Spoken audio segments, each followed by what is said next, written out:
నమస్తే, welcome to వి3 news. లక్ష్యం సమాజహితం. నేను కీర్తి. ముందుగా హెడ్లైన్. తాడిపత్రి పట్టణంలో ఏపీ ప్రభుత్వ బ్రాహ్మణ సంఘం సలహాదారులు శ్రీకాంత్ శర్మ పర్యటన. టీడీపీ గత 40 ఏళ్లుగా బ్రాహ్మణులను అణగదొక్కిందని, వైసీపీ సంక్షేమం కోసం పాటుపడిందని వ్యాఖ్యలు. స్ట్రాంగ్ రూమ్ కౌంటింగ్ సెంటర్లను సందర్శించిన Ramagundam police commissioner M Srinivas. Mancherial జిల్లా కలెక్టర్ బదావత్ సంతోష్ తో కలిసి ఏర్పాట్లపై సమీక్ష. కాంగ్రెస్ ను గెలిపిస్తే రాష్ట్రానికి ప్రత్యేక హోదా తెస్తానన్న వైఎస్ షర్మిల. నంద్యాల వైసీపీ అభ్యర్థి శిల్పా రవిరెడ్డి ఓటర్లను ప్రలోభాలకు గురి చేస్తుందని విమర్శలు. ఇక డీటెయిల్స్ లోకి వెళ్తే తాడిపత్రి పట్టణంలో ఏపీ ప్రభుత్వ బ్రాహ్మణ సంఘం సలహాదారులు శ్రీకాంత్ శర్మ పర్యటించారు. మీడియాతో మాట్లాడుతూ తెలుగుదేశం పార్టీ గత 40 ఏళ్లుగా బ్రాహ్మణులను అణగదొక్కుతుందన్నారు. 28 మంది బ్రాహ్మణులను చంద్రబాబు హయాంలో ఆత్మహత్యలు చేసుకున్నారన్నారు. బ్రాహ్మణుల సంక్షేమం కోసం వైసీపీ ఎంతో కృషి చేస్తుందన్నారు. నమస్కారం.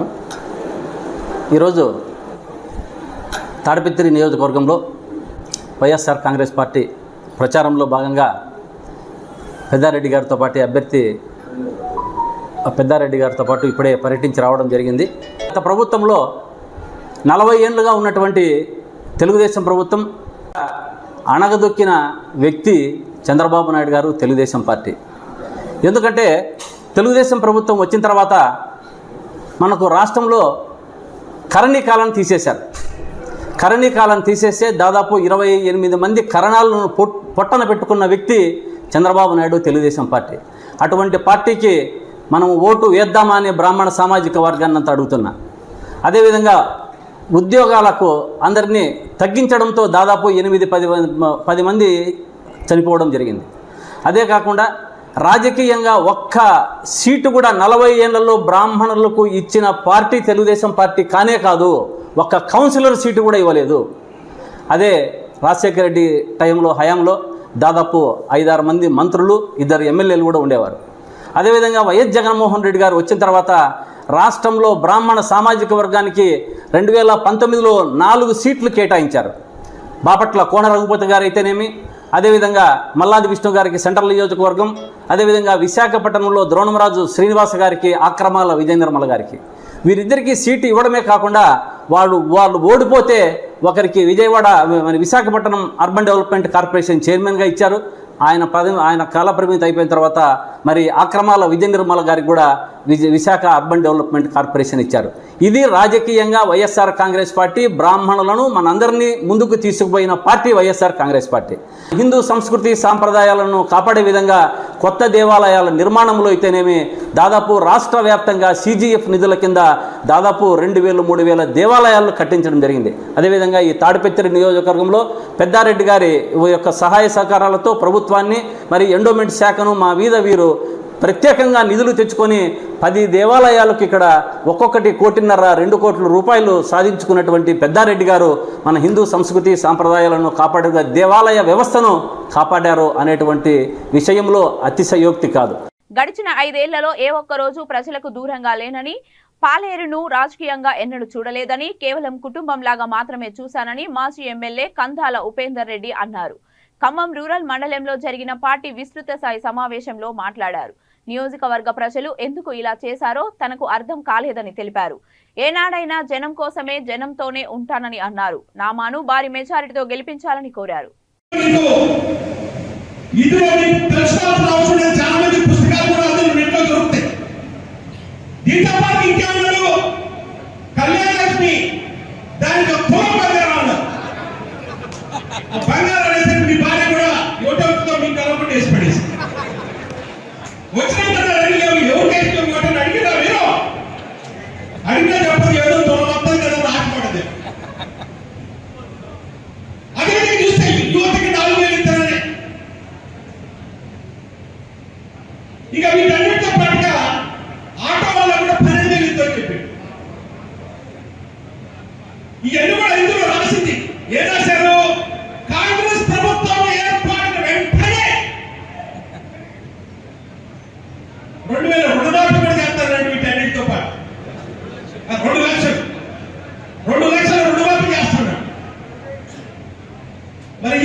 వచ్చినాయా?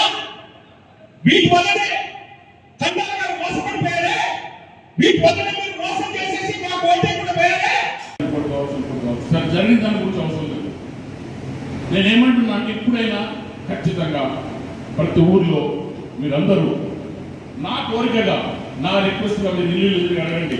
అసెంబ్లీ ఎన్నికల్లో ఎందుకు పొరపాటు పడ్డారో ఏం పొరపాటు పడ్డారో ఇప్పుడైనా ఖచ్చితంగా ఈ ఎలక్షన్లో రామారాజేశ్వర వారికి కాలు గుర్తుకు ఓటేసి ఖచ్చితంగా గెలిపిస్తే మళ్ళా మనం చేసిన తప్పుని సరిదిద్దుకోవాలని అందరికీ చెప్పండి.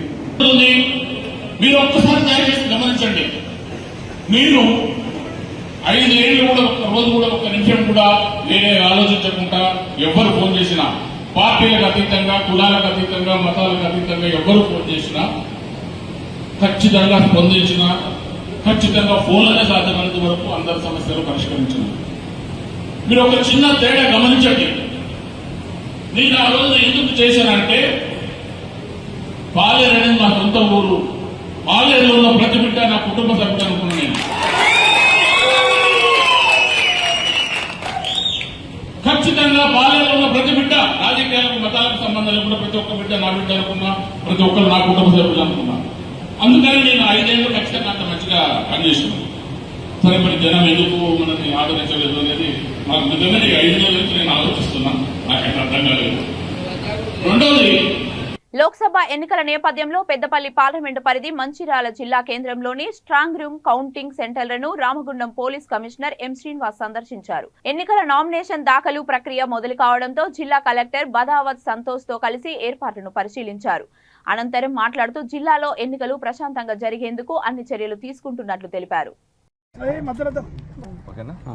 అందరికీ నమస్కారం. ఈరోజు పెద్దపల్లి పార్లమెంటరీ కాన్స్టిట్యూన్సీ సంబంధించి ఇక్కడ మంచిర్యాలలో ఈ యొక్క స్ట్రాంగ్ రూమ్స్, దాని తర్వాత కౌంటింగ్ సెంటర్స్, తర్వాత ఈ డిఆర్సీ సెంటర్స్ మొత్తము కలెక్టర్ గారు సంతోష్ గారితో పాటు మా డీసీపీ గారితో పాటు ఇక్కడికి రావడం జరిగింది. అరేంజ్మెంట్స్ ఎట్లా ఉన్నాయి, త్వరలోనే మాకు ఆల్రెడీ నామినేషన్ స్టార్ట్ అయిపోయాయి మీకు తెలుసు. తర్వాత 25th వరకు నామినేషన్ జరుగుతూ ఉన్నాయి. దీనికి సంబంధించి ఈ యొక్క అరేంజ్మెంట్స్, తర్వాత ఈ యొక్క ఇన్ఫ్రాస్ట్రక్చర్ యొక్క డెవలప్మెంట్, తర్వాత అన్ని రకాలుగా బాగా మనం డిప్లాయ్మెంట్ చేసుకోవడానికి, ఫోర్స్ డిప్లాయ్మెంట్ చేసుకోవడానికి, 3 layers ఆఫ్ ఫోర్స్ ఎట్లా చేస్తామని చూసుకోవడానికి ఫిజికల్గా ఇక్కడ రావడం జరిగింది. అన్నీ చూసాము ఈ మంచిర్యాల సంబంధించి. తర్వాత దీంట్లో ఇక్కడ ఈ పక్కన డిఆర్సీ సెంటర్ కూడా ఎలా అరేంజ్మెంట్ చేయాలి, వెళ్ళేటప్పుడు మళ్ళీ అక్కడ నుంచి అన్ని అయిన పోలింగ్ ఎంత వచ్చిన తర్వాత ఎలా రిసీవ్ చేసుకొని మళ్ళీ స్ట్రాంగ్ రూమ్లో పెట్టి మళ్ళీ ఇక్కడ నుంచి మళ్ళీ అక్కడ కౌంటింగ్ సెంటర్కి ఎలా తీసుకెళ్ళాలి, ఇవన్నీ మనం ఆలోచన చేయడం జరిగింది. సో ఫార్ అంతా పక్కగా జరుగుతూ ఉంది. ఇంకా కొంత వర్క్స్ జరిగేది ఉంది, అవి త్వరలోనే కంప్లీట్ అయిపోతాయి. సో మంచిర్యాల వరకు అయితే టోటల్గా ప్లానింగ్ అంతా పక్కగా జరగడం జరిగింది. ఇంకా కొద్ది వర్క్స్ అయిపోతే మనకు కంప్లీట్ అయిపోతుంది. మనకు అబ్జర్వర్స్ కూడా రాబోతున్నారు.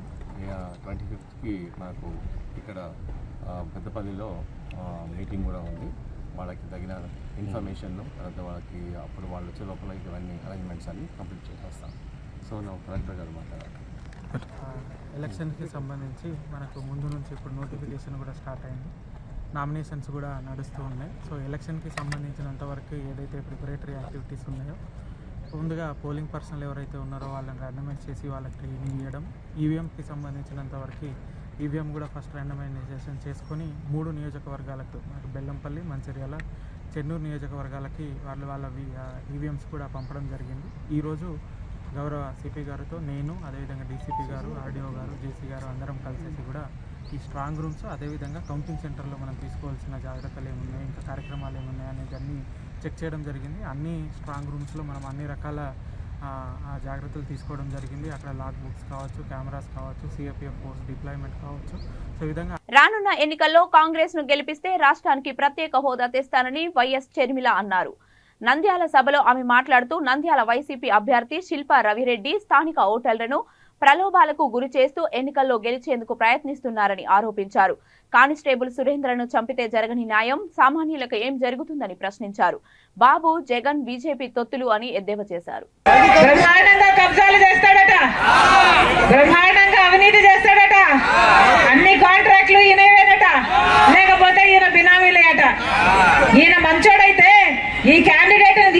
తీసి ఇంకో చోట ఎందుకు వేస్తారన్నా?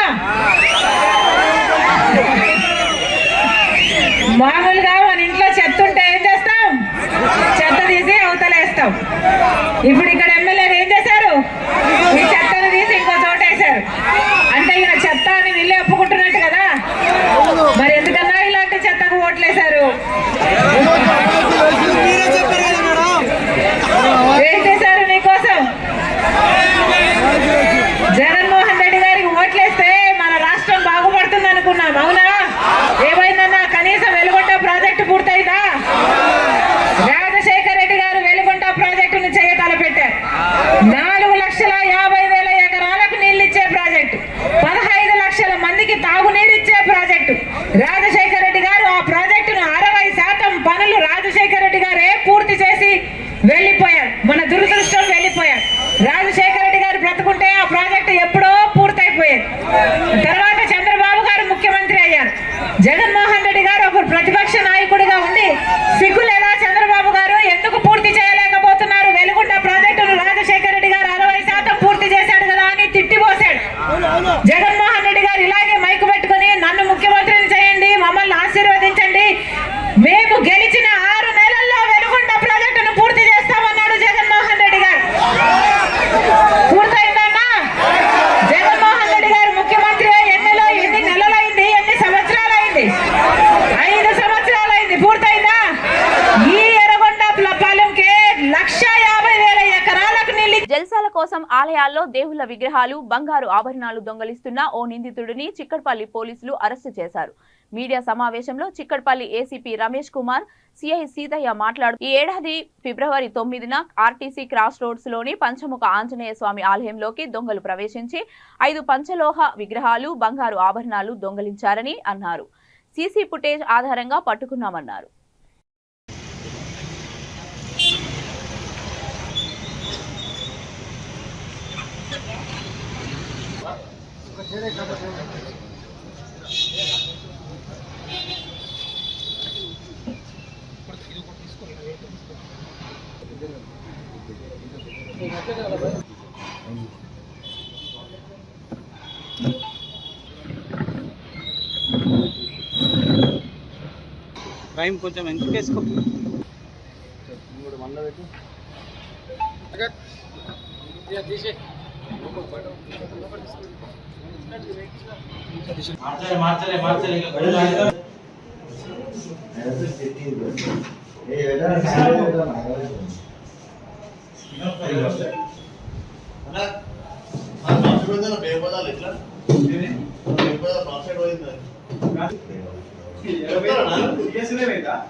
టైం కొంచెం ఎందుకు వేసుకో. టైం కొంచెం ఎందుకు వేసుకో.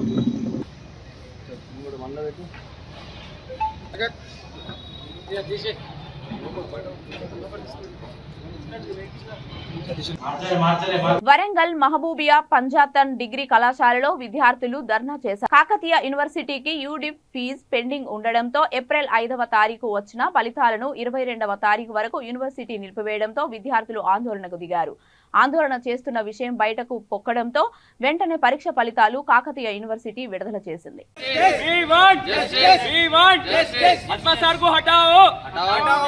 अजमत सर को हटाओ, अजमत सर को हटाओ, कॉलेज को बचाओ, अजमत सर को हटाओ, अजमत सर को हटाओ, अजमत सर को हटाओ, अजमत सर को हटाओ। स्टूडेंट की जिंदगी आगाम होने से बचाओ, स्टूडेंट की जिंदगी, स्टूडेंट की जिंदगी, कॉलेज को डेवलप करो, कॉलेज को डेवलप करो, अजमत सर को हटाओ, अजमत सर को हटाओ, अजमत सर को हटाओ। कॉलेज के जिम्मेदार लोगों को एक्शन लेना चाहिए, लेना चाहिए। We want justice, we want justice, we want justice, we want justice।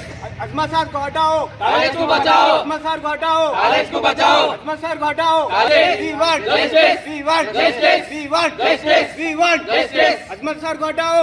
AIMIM అధ్యక్షులు అసదుద్దీన్ ఓవైసీ ప్రధాని మోడీపై ఫైర్ అయ్యారు. ముస్లింల పట్ల వివక్షత చూపిస్తున్నారని మండిపడ్డారు. ప్రధాని మోడీకి బీజేపీ పార్టీకి ముస్లింలు దేశ పౌరులుగా కనిపించడం లేదని విమర్శించారు. బిహార్లోని కిషన్గంజ్ దగార్వాలో జరిగిన ఓ పబ్లిక్ మీటింగ్ లో అసదుద్దీన్ ఓవైసీ ఈ వ్యాఖ్యలు చేశారు. हमारे भारत के प्रधानमंत्री नरेंद्र मोदी का एक भाषण हुआ। नरेंद्र मोदी ने कोई नई बात नहीं कही, हमेशा कहते हैं, आज भी कह दिया उन्होंने क्या कहा कि मुसलमान बच्चे बहुत पैदा करते हैं। मोदी जी ने कहा कि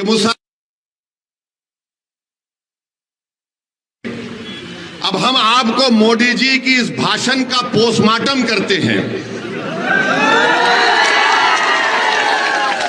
उनके भाषण का, उन्होंने जो भाषण दिया उस बारे में आपको जो झूठ उन्होंने बोला उसकी सच्चाई को आपके सामने रखकर, ताकि मोदी जी को भी मालूम हो जाए कि मोदी जी आप लंबी लंबी फेंकते हैं जावेद की तरह, मगर हम आपको सच्चाई बता देते हैं। और सच्चाई ये है मेरे भाई कि भारत में मुस्लिम हमारी माँ और बहनों का जो फर्टिलिटी रेट है वो 2.36 है, कम हुआ है। माने जो बच्चे पैदा कर रहे हैं मुसलमान, वो कम हुआ है।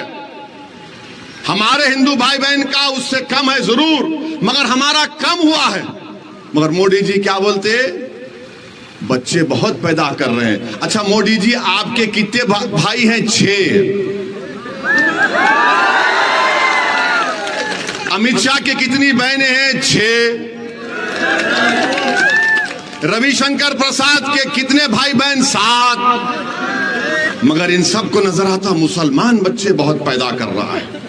ये एक गवर्नमेंट का डेटा बता रहे, फर्टिलिटी रेट 2.36। अब आप इस पे आ जाइए।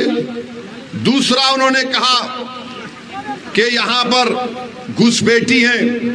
15 जुलाई 2014 को गवर्नमेंट ने पार्लियामेंट में इस तरह का कोई जवाब नहीं दिया, कोई एस्टिमेट नहीं है। कहा 25 नवंबर 2014 को। బులెటిన్ ముగించే ముందు హెడ్లైన్స్ మరొకసారి. తాడిపత్రి పట్టణంలో ఏపీ ప్రభుత్వ బ్రాహ్మణ సంఘం సలహాదారులు శ్రీకాంత్ శర్మ పర్యటన. టీడీపీ గత 40 ఏళ్లుగా బ్రాహ్మణులను అణగదొక్కిందని, వైసీపీ సంక్షేమం కోసం పాటుపడిందని వ్యాఖ్యలు. స్ట్రాంగ్ రూమ్ కౌంటింగ్ సెంటర్లను సందర్శించిన Ramagundam police commissioner M Srinivas. Mancherial జిల్లా కలెక్టర్ బదావత్ సంతోష్ తో కలిసి ఏర్పాట్లపై సమీక్ష. కాంగ్రెస్ ను గెలిపిస్తే రాష్ట్రానికి ప్రత్యేక హోదా తెస్తానన్న వైఎస్ షర్మిల. నంద్యాల వైసీపీ అభ్యర్థి శిల్పా రవిరెడ్డి ఓటర్లను ప్రలోభాలకు గురి చేస్తుందని విమర్శలు. ఇవి ఇప్పటి వరకు ఉన్న అప్డేట్స్. మరిన్ని అప్డేట్స్ కోసం చూస్తూనే ఉండండి V3 న్యూస్. లక్ష్యం సమాజ్ హిత్.